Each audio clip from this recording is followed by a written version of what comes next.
Y square minus 2yz minus এর 4z minus এর 4, এই অঙ্কটাকে আমরা উৎপাদকে বিশ্লেষণ করব।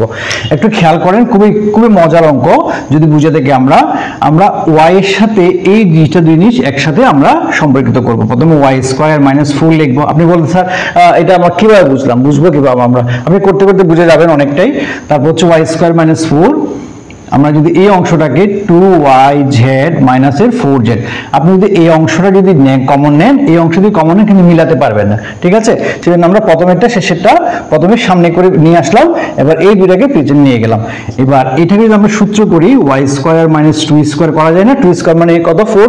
এবার এই অংশটা থেকে আমরা কত কমন যায় দেখেন তো, 2yz 4z, তাহলে 2 কমন যায় না, দুইটা থেকে 2 কমন যায়। আবার z এখানেও আছে তাহলে z ও কমন যায়, আমরা zটাও কমন নিয়ে ফেললাম। তাহলে এখান থেকে 2z কমন নিলে কি থাকবে, ওয়াইটা থাকবে, আর এখানে মাইনাস কমন নিলে পরবর্তী চিহ্নটা কি হয়ে যায়, পরিবর্তন হয়ে যায়, তাহলে এই মাইনাসটা কি হবে, প্লাস হবে। আমি 4z থেকে 2 কমন নিলাম, z থেকে z কমন, তাহলে কত থাকবে, এখানে 2 থাকবে। আশা করি বুঝতে পারছেন।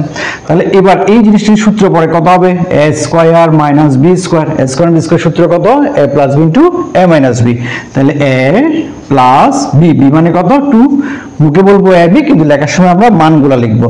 তাহলে a minus b, a plus b, a minus b মানে হচ্ছে y, মাইনাস b মানে হচ্ছে কত 2। এই অংশটা আমরা আপাতত কিছু করলাম না, বসিয়ে দিলাম।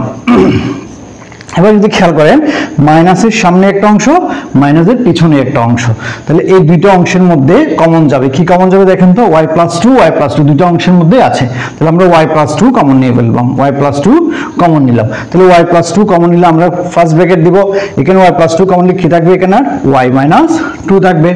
এবার এখান থেকে এটা কমন নিয়ে চলে আসছিলাম, তাহলে কি থাকবে, মাইনাস এ এখানে কত 2z থাকবে। এটাই হচ্ছে তার উৎপাদকের বিশ্লেষণ।